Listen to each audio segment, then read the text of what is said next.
O remetente, aqui eu já coloquei, como o Jackson falou, é o irmão Paulo. Quem escreveu, a gente leu, né, que ele fala, escrevi do próprio punho. Aí fala o destinatário, que é Filemon, para que ele estava escrevendo. Também cita, né, no começo da introdução que a gente leu, lá no versículo 1, 2, cita o nome da irmã Áfia, do Aquipo, e também da reunião da igreja que se encontrava na sua casa. Também cita sobre o destinatário, né, as pessoas a qual Paulo também escreveu. O local, o Jackson também falou, que foi na prisão em que Paulo estava em Roma, né? Essa prisão foi uma prisão domiciliar, a gente consegue ver isso no livro de Atos, que vai falar um pouco dessa prisão que ele esteve domiciliar. Então ele conseguia pregar o evangelho mesmo estando preso em casa.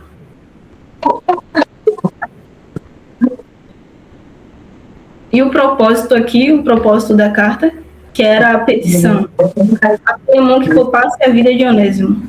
E aqui a gente vai poder lembrar um pouco sobre quem era Filemon. Filemon, ele era um cristão, temente a Deus, que se reunia com a igreja em casa. Mas também ele era um dono de escravo. Que a gente viu que anteriormente Luiz falou um pouco sobre Onésimo, né, que foi o escravo ao qual fugiu da casa de Filemon, a qual era o senhor dele, e por algum modo, de algum meio, ele se encontrou-se com Paulo, por meio da pregação do evangelho, ele converteu-se. Então Paulo conheceu Onésimo e o recebeu, né, o hospedou. Dando continuidade aqui na introdução, que a gente já pôde revisar aqui um pouco sobre quem foi Filemon e quem era Onésimo, um escravo que fugiu, mas que se converteu e se tornou-se cristão. E Paulo está escrevendo a carta para Filemon. O assunto é sobre ele, mas, né, sobre ele.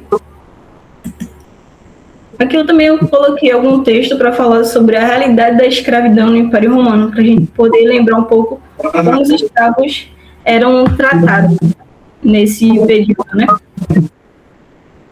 Aí eu peço que alguém possa ler aqui, que eu acho que vai ficar bem legal se alguém puder ler esse texto. Eu leio. A realidade da escravidão no Império Romano. No Império Romano, nos dias de Paulo, era comum os escravos fugirem da servidão. Normalmente, eles se juntavam a grupos de ladrões, na tentativa de se esconderem nos cais das grandes cidades. William Barclay diz que um escravo não era uma pessoa, era uma ferramenta viva. Qualquer senhor de escravo tinha o direito de vida e de morte sobre seus escravos. Tinha poder absoluto sobre eles. Pronto, esse texto aqui que eu retirei do comentário de Hernandes, do reverendo Hernandes Dias Lopes, que ele fez um comentário de Tito e Filemon, que ele fala dessa realidade, né, que o escravo ele não tinha direito de vida ou morte. Então, nesse tempo aí, não foi no primeiro século, no ano 60, do Império Romano. Então, o escravo ele não tinha direito, né? Não existia lei, regulamento para um escravo. Então, o escravo fazia aquilo que o seu senhor ordenava. Era uma época realmente difícil para as pessoas que viviam nessa época, né? Eu separei outro texto também, que fala um pouco sobre do comentário histórico-cultural, que eu também queria que alguém pudesse ler para a gente.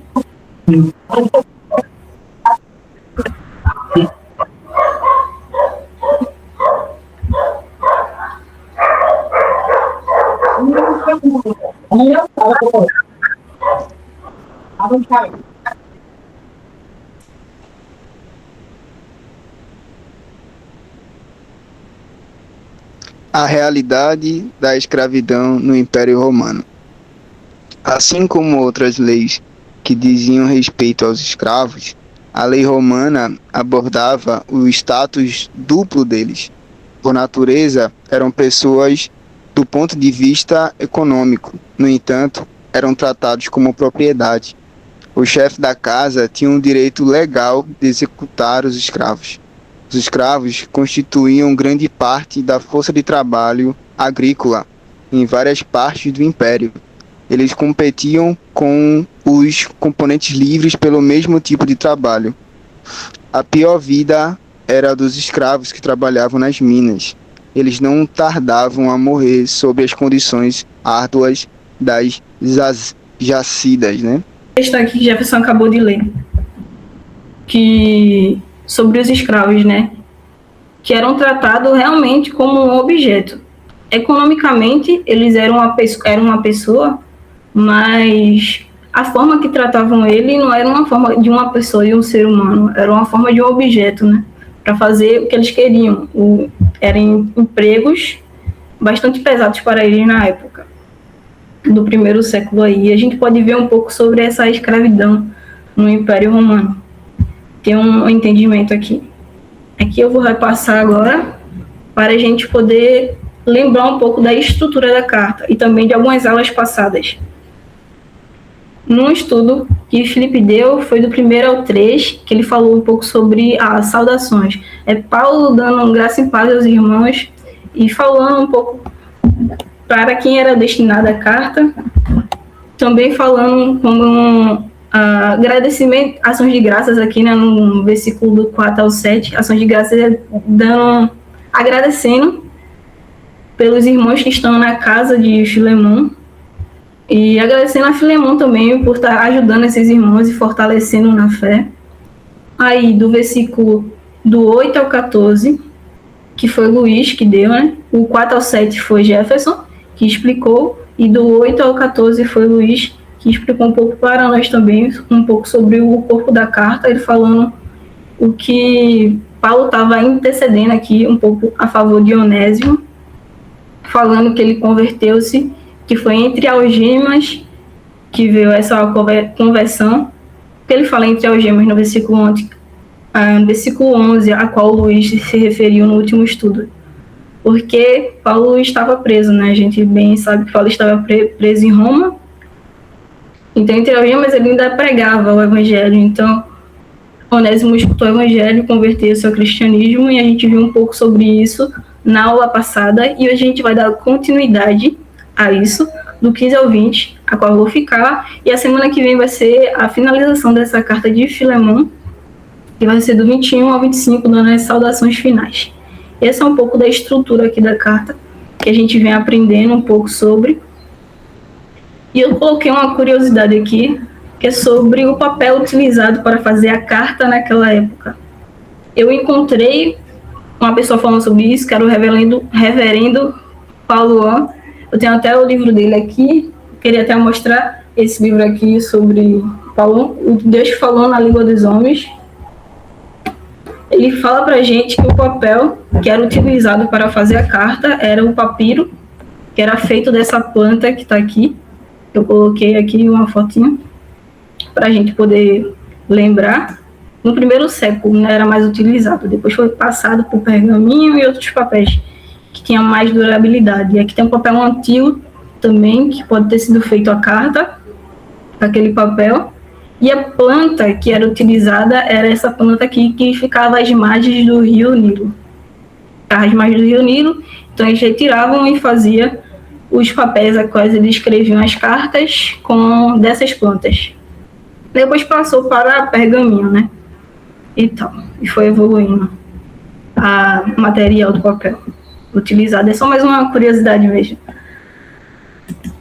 Aqui agora a gente vai entrar no texto para poder explicarmos mais sobre.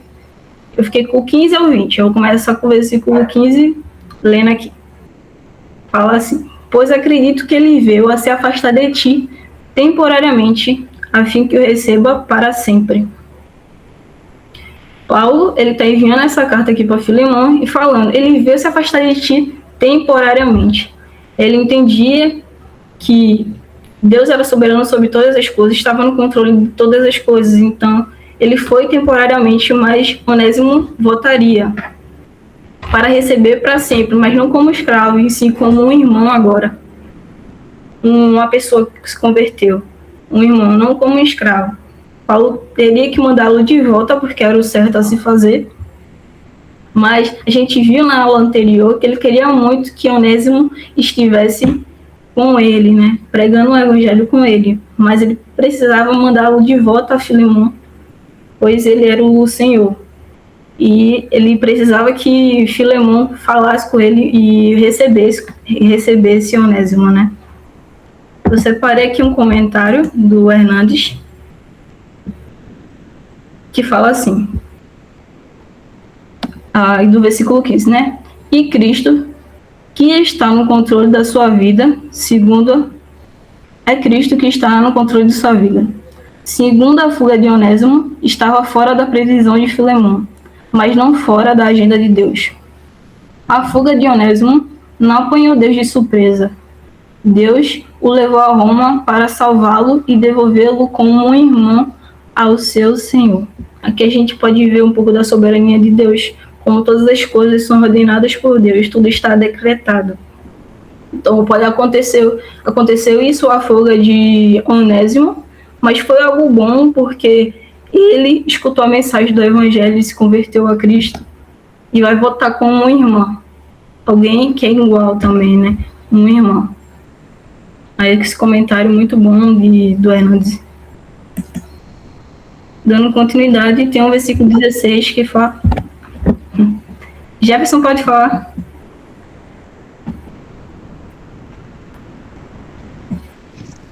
Porque algo muito interessante, né? Que Paulo ele coloca quando ele usa essa expressão, né? Ele foi afastado de ti temporariamente. Que é interessante que quando a gente estava estudando, né, sobre a carta, a gente vê que o que pode ter acontecido, né, de Onésimo ter saído da casa, né, de Filemon, podia ter sido que ele tivesse furtado alguma coisa. Ele podia ter furtado e fugido. Então, isso é o que os historiadores falam, né? E é interessante que Paulo ele utiliza o termo, né, que ele foi afastado de ti temporariamente. E não que talvez, o comentário vai dizer aqui, né, talvez a razão pela qual ele foi afastado de você, né? Ou ele poderia ter dito, né, talvez a razão pela qual ele fugiu de você após cometer furto. Mas na verdade ele diz talvez a razão pela qual ele foi afastado de você.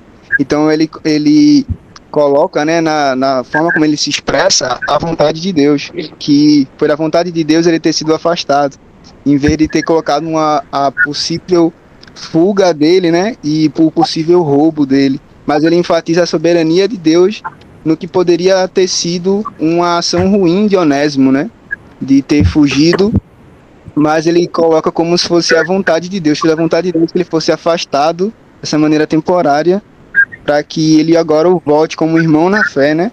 E agora, não de maneira temporária, mas agora para sempre. Verdade, realmente. Dando continuidade, a gente vai ler o versículo 16.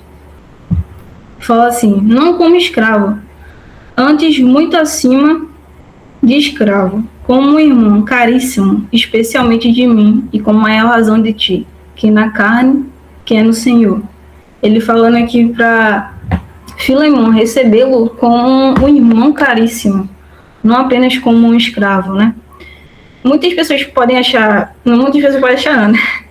Tem algumas interpretações que falam que essa carta pode ser uma carta de alforria, uma carta dizendo para que Filemon libertasse o escravo e vivesse sem ser escravo, né? Mas alguns dos estudiosos também falam que não, que isso seria para o irmão, o escravo, ser recebido como irmão, mas ainda como escravo. Não sei se deu para entender muito bem, mas ele tem duas interpretações aí. Eu acredito que possa ser mais a forma de realmente libertá-lo e sair da escravidão, mas tem estudiosos que acreditam que não, que é apenas tratá-lo como um irmão. Mas aí depende muito, não dá para muita gente falar qual é, né? Porque interpretações diferentes. Mas ele está falando aqui para o tratar bem, né? O tratar como um irmão. Eu separei um versículo aqui, em Gálatas 3:28, que fala assim: desarte não pode haver judeu nem grego, nem escravo nem liberto, nem homem nem mulher, porque todos vós sois um em Cristo Jesus. aqui nesse versículo fala que para Deus não é essa separação, né? Rico ou pobre, judeu ou grego, todos são um só para Cristo Jesus, filhos de Deus. E ele está explicando um pouco para nós isso. Eu coloquei uma frase aqui de Lutero que fala assim: Lutero disse que todos nós somos Onésimo.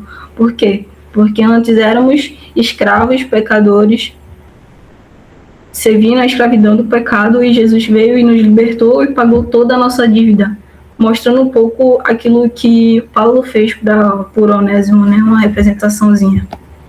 Uma representação aqui para nós. Dando continuidade, se alguém quiser falar, pode aqui levantar a mãozinha aqui, que aí eu posso parar aqui também. Tudo bem. Eita, eu coloquei a mesma frase aqui.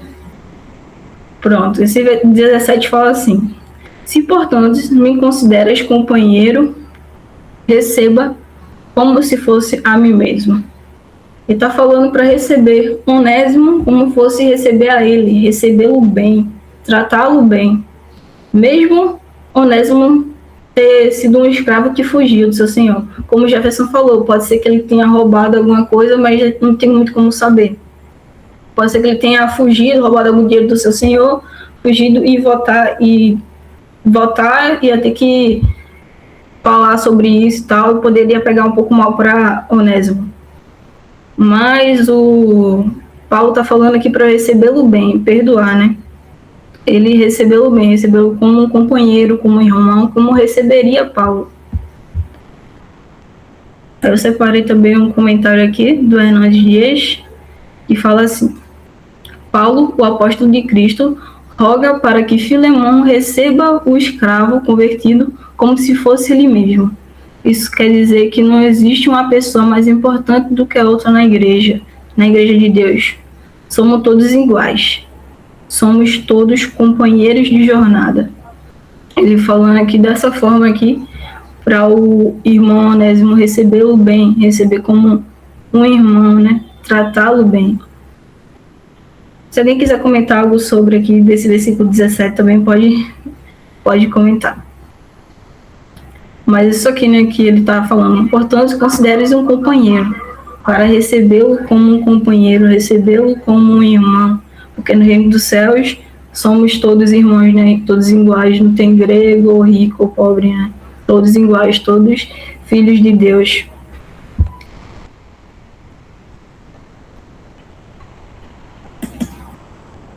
Estamos aqui no versículo 18, que fala assim: e se algum dano te fez, e se te deve alguma coisa, lança tudo em minha conta. Aqui nesse versículo mostra pra gente que Paulo está dizendo: ó, se algum dano ele te fez, para Filemão, se algum dano ele te fez, lança tudo em minha conta. Pode ser que ele realmente tinha fugido e roubado alguma coisa, tenha fugido, porque tinha escravos naquela época que trabalhava com o dinheiro do seu senhor, cuidava do dinheiro do seu senhor. A gente pode lembrar um pouco disso sobre o José do Egito, que ele cuidou das finanças por um tempo. Então pode ter sido que ele tenha pegado algum dinheiro e tenha fugido, mas a gente não sabe muito bem. Ou pode ser aqui também que Paulo lembrou de uma lei que tinha no Império Romano sobre a escravidão, que aquele que hospedasse um escravo deveria pagar os dias de trabalho que aquela pessoa não trabalhou, que fugiu, foi para a casa de alguém e se hospedou na casa da pessoa.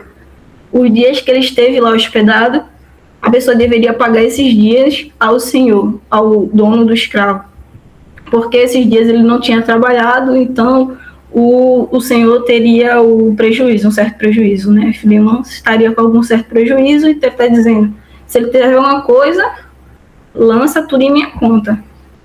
Isso aqui mostra um pouco o que Cristo fez por nós, né? Nós pecadores. Jesus, ele pegou, que ele lançou os pecados de todo o povo em si. Então, mostra um pouco de referência do que Cristo fez por nós, né? Essa mediação que Cristo fez, levando sobre si todos os nossos pecados. Aí mostra um pouco, se ele deve alguma coisa, lança tudo em minha conta. Ele estando disposto a pagar o que Onésimo deve a Filemão, né? Aí eu coloquei um comentário aqui. Se alguém poderia ler esse comentário, porque ficou para mim um pouco pequeno aqui. Aí, Aqui temos também um exemplo vivo de uma das grandes doutrinas do cristianismo, a doutrina da imputação. Nossa dívida não foi colocada em nossa conta. 2 Coríntios 5,19. Em vez disso, foi colocada na conta de Cristo. 2 Coríntios 5,21. O Filho de Deus, então, como nosso fiador, representante, pagou nossa dívida com o próprio sangue.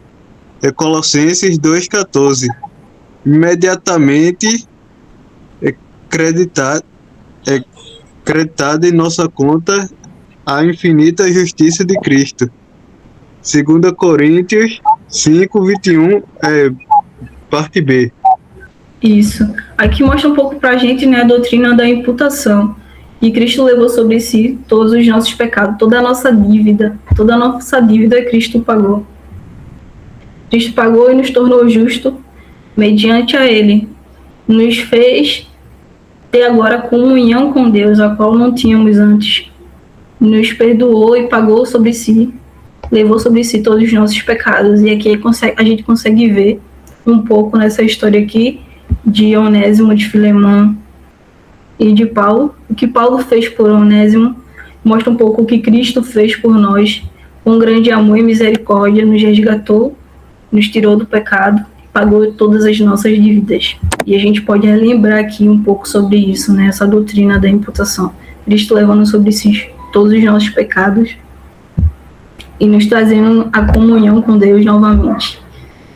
E a gente pode agora continuar. Caso alguém quiser comentar algo sobre também, pode levantar a mão, que aí eu consigo dar uma olhada. No versículo 19, vai falar assim: eu, Paulo, do próprio punho, escrevo: eu pagarei, para não te alegar que também tu me deves até a ti mesmo. Ele está escrevendo aqui, ó, o que eu falei sobre o Onésimo, se ele te deve alguma coisa, eu vou pagar tudo que ele deve. Mas lembre também que tu deves até a ti mesmo.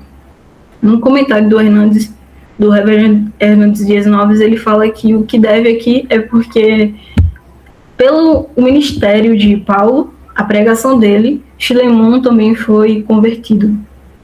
Também se converteu, na verdade, né? Ouviu a pregação do evangelho e converteu-se.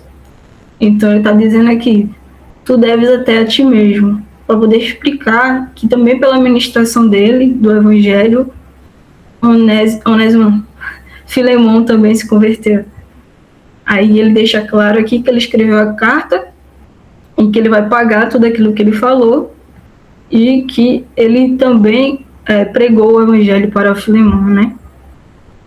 Mostra um pouco aqui para a gente. Se alguém quiser comentar, é só levantar a mão. O versículo 20 fala assim: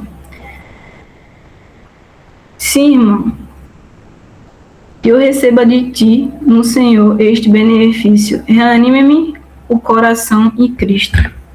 Reanime-me o coração em Cristo, né? Ele está crendo aqui que Filemão vai fazer aquilo que ele sugeriu aqui, que ele falou humildemente, né? Que ele poderia ordenar Filemão para que ele para que ele fizesse isso, para que ele tratasse o escravo bem e tal. Mas ele está pedindo humildemente aqui para que ele faça isso e trate como um irmão em Cristo Jesus. Que ele vai ficar feliz em saber isso. Que ele já tinha ficado muito feliz em saber que tinha irmãos na casa de Filemão, em comunhão com ele também, adorando a Deus. Ele estava muito feliz. No começo a gente estudou sobre isso. E leu também sobre. E aqui ele está também falando que ele também ficará muito feliz se Filemão receber Onésimo bem. Porque Onésimo, ele se arrependeu daquilo que fez. Onésimo agora não era somente um escravo. Ele era um irmão, alguém que se converteu a Cristo. Então, ele fala um pouco sobre isso. E aqui a gente vai finalizando essa parte aqui, foi do versículo 15 ao versículo 20, de Paulo rogando, pedindo, intercedendo aqui por Onésimo, para que ele seja bem recebido quando ele chegasse a Filemão. E eu coloquei 2 aplicações bem rápidas aqui. A primeira aplicação eu botei: precisamos exercitar o perdão. Perdoar alguém que te feriu, que te roubou, provavelmente não deve ser fácil, né? Então, precisamos estar em oração e comunhão com Deus para que a gente venha realmente perdoar e seguir o que Cristo nos fala, e seguir o exemplo aqui de Paulo, né? E também coloquei o segundo aqui, amar o próximo. A gente vê muito isso na mensagem aqui, nessa carta, porque Paulo ele está disposto a pagar tudo que o Onésimo está devendo. Ele tem uma empatia, ele se coloca no lugar do próximo, né? Ele entende que o que o Onésimo está passando e ele quer ajudar. Entende que ele é um irmão em Cristo Jesus. Então ele vai fazer de tudo para ajudar aquele irmão a ser recebido bem, porque ele é um de nós. Ele é um irmão. Então ele tem amor ao próximo e é o que a gente precisa também ter. Pedir a Deus para cada dia mais a gente venha ter amor ao próximo. E é isso que a gente vai finalizar por aqui. Se alguém quiser comentar algo mais sobre, pode aqui levantar a mão. Mas aqui foi mais rápido. Mas, Jackson, pode falar. Algo também que eu achei muito interessante, você pode ver né, até no início do capítulo 15, né, até no decorrer desses versículos, é que Paulo ele tem a autoridade de um apóstolo. Ele podia, como sendo um apóstolo, exigir que Filemão recebesse a Onésimo de tal forma, mas ele não faz isso. A gente vê que Paulo, ao se dirigir a Filemão, ele se dirige a ele como irmão na fé, né? No 17 ele fala, já que me considera como companheiro, recebe-o como fosse a mim mesmo. E Paulo ele não dá uma instrução como não faça isso porque eu tenho mais autoridade. Paulo ele fala como a um irmão, recebe-o como fosse a mim mesmo. Aí Paulo ele fala que já que ele te deve alguma coisa, se ele te dever, eu pago. Aí coloca na minha conta, porque eu pagarei de certa forma. Paulo ele não exige de Filemão uma ação por obediência, mas por amor também. Assim que como pela pregação da palavra, pelo amor a Deus, ele foi alcançado, que ele pudesse agir dessa mesma forma com Onésimo. Isso que eu acho muito interessante, acho muito bonito nesse final dessa fala de Paulo. Realmente. Demonstra um pouco sobre o que Deus fez conosco, né? O que Jesus fez por nós. Perdoando-nos dos nossos pecados e nos aceitando. E acho que é por aí que a gente vai ficar. Eu vou pedir para que Flávia possa fazer a oração final para encerrarmos. Assim oremos. Senhor, meu Deus, meu Pai, muito obrigada, Senhor, por esse momento que reunimos aqui em Tua presença, Senhor, mesmo que online, que o Senhor se fez presente, Senhor. Muito obrigada por cada irmão que compareceu e também pelos irmãos que também não puderam, Senhor, que o Senhor sabe de todas as coisas. Que o Senhor possa nos conceder mais momentos assim, Senhor, para conversarmos sobre Tua palavra e aprender um pouco mais, Senhor. É isso que eu te peço, desde já eu te agradeço. Em nome de Jesus, amém.